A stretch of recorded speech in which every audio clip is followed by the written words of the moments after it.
নমস্কার বন্ধুরা, রিনা রান্নাঘরে তোমাদের সবাইকে স্বাগতম। দেখো আজকে আমি রেসিপি নিয়ে চলে এসেছি কাতলা মাছের মাথার তোমার একটা তরকারি করা হবে। সেটা হলো তোমার মুড়িঘণ্ট না, তোমার আর একটু আলু টালু দিয়ে রসা রসা করে একটু তরকারি করা হবে মাছের মাথা মুড়ো দিয়ে। তো চলো আমার রেসিপিটা দেখতে থাকো বন্ধুরা। আমার চ্যানেলে যারা নতুন আছে তাদেরকে বলছি আমার চ্যানেলটাই নতুন, একটা লাইক করে দিও, চ্যানেলটাকে সাবস্ক্রাইব করে দিও। প্রথম তো আমি মাথাগুলোতে নুন হলুদ মাখিয়ে নিয়েছি, তারপর আলু লম্বা লম্বা করে মাছের মতন কেটে নিয়েছি, আর পেঁয়াজ কুচিয়ে নিয়েছি। আর এখানে মশলা আছে তোমার আদা জিরে লঙ্কা টমেটো কাঁচা লঙ্কা দিয়ে আমি একদম মিক্স করে নিয়ে হলুদ লঙ্কার গুঁড়ো নুন দিয়ে একেবারে বাটিতে রেখে দিয়েছি। তারপরে দেখো এখানে আমি তোমার কড়াই গরম করার পরে তেল দেওয়া হচ্ছে, সাদা তেল দিয়েছি। তারপরে দেখো মাছের মাথা নুন হলুদ মাখিয়ে রেখেছিলাম, সেটাকে আমি খুব সুন্দর করে এখন ভেজে নিচ্ছি। দেখো লাল লাল করে একটু ভেজে তুলতে হবে ভালো করে। এটা আমি কাতলা মাছের মাথা নিয়েছি, আবারও বললাম আমি। দেখো খুব সুন্দর করে এটাকে আমি এখন ভেজে নেব। আমি এটাকে যতটা একটু ভালো করে ভাজবো আমি। দেখো আমার ভাজা হয়ে এসেছে কাতলা মাছের মাথা এটা। তো চলো এক এক করে আমি তুলে নিই।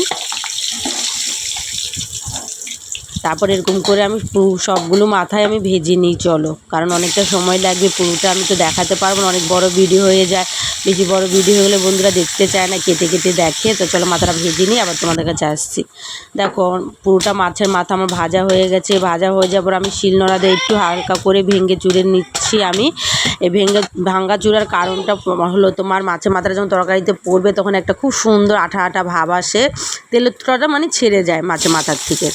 তারপর দেখো ওই ভাজা তেলের মধ্যে আমি গোটা গরম মশলা ফোড়ন দিলাম, তারপরে আমি কুচনো পেঁয়াজটা দিয়ে দিলাম, তারপর আলুটা দিয়ে দিলাম। আলুটা পেঁয়াজের সাথে একসাথে দেওয়ার কারণ হলো এটা, পেঁয়াজটা যদি আমি ভেজে তারপর আলুটা দিই পেঁয়াজটা পুড়ে যাবে, আলুটা ভাজা হবে না।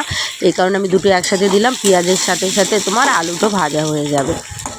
দেখো তোমরা এরকম করে দেখবে। তোমরা দেখো পেঁয়াজও আমার এদিকে ভাজা হচ্ছে, আর এদিকে আমার আলু খুব সুন্দর করে ভাজাচ্ছে, দুটো কাজ একসাথে হয়ে গেল আমার। তো চলো এরপর আমি করছি কি, মশলাটা এখানে দিয়ে দিচ্ছি আমি। যা যা মশলার উপকরণ দিয়ে আমি রেখেছিলাম সেই মশলাগুলো আমি এখন এখানে দিয়ে দিলাম আলুটা লাল হয়ে ভাজার পরে। তখন কী করতে হবে, ভালো করে এটাকে মশলাটা কষাতে হবে। মেন কারণ মানে মেনই হলো মশলা কষানো ঠিকভাবে না হলে কাঁচা গন্ধ হবে মশলাতে। সামান্য বাটিটা ধুয়ে আমি একটু জলও দিয়ে দিলাম। এবার আবার আমি কষাবো এটা সুন্দর করে। দেখো অনেকটা কষানো হয়ে এসেছে, মশলার থেকে তেল বেরিয়ে এসেছে, তার মানে মশলা কষানো হয়ে গেছে। আলুও প্রায় আমার সিদ্ধ হয়ে এসেছে, কারণ আমি আলু যা ভেজেছি ওতেই আমার বুঝতে পেরেছি আমি। এখন টকবক করে ফুটছে মশলাটা। তা এখন আমি কি করব, এর মধ্যে আমি মাছের মাথাটা দিয়ে দেবো। তো চলো দেখো আমি মাছের মাথাটা যা হালকা করে ভেঙে রেখেছিলাম, তোমরা শিলনোড়া দিয়ে পারো, হামল দিস্তা যে ছিল ওই দিয়ে পারো, যাই দিয়ে হোক একটু হালকাভাবে ভেঙে দেবে, ভেঙে দিলে ভালো হয়। তো দেখো এটাকে আমি ভালো করে এখন নেড়ে চেড়ে কষিয়ে নিয়ে, দেখো মাথাটা দিয়েও একটু কষিয়ে নেবো আমি। যখন চারচে নিয়ে আওয়াজ আসবে তখনই তো বোঝা যাবে যে কষানো হয়ে যাবে। হালকা মতন দেখো ওই মানে যেটার মধ্যে আমি মাথাটা রেখেছিলাম ওইটা ধুয়েই আমি জল দিলাম, কারণ ওটার মধ্যে অনেকটা তেল রয়ে গেছে, যেহেতু আবার ভেঙেছি আমি, এই কারণে বেশি জল দেবো না, এতটুকুই জল দিচ্ছি আমি, কারণ ঢাকার পরে জল এমনি বেরিয়ে আসে। দেখো আমার বলেছিলাম ঢাকার পর জল বেরিয়ে আসে। তো বন্ধুরা নুনটা তোমাদের স্বাদ মতন অনুযায়ী দেখে নেবে। দেখো আমার রেসিপিটা হয়ে গেছে। দেখো এবার আমি নামিয়ে নিচ্ছি, খুব সুন্দর একটা গন্ধ বেরিয়েছে। নামানোর আগে আমি একটু গরম মশলা দিয়ে দিলাম, গোটা গরম মশলা দিয়েছি, তারপর আমি গরম মশলা দিয়ে দিলাম, খুব সুন্দর গন্ধ। তো বন্ধুরা আজকে ভিডিওটা এখানেই শেষ করছি, টাটা।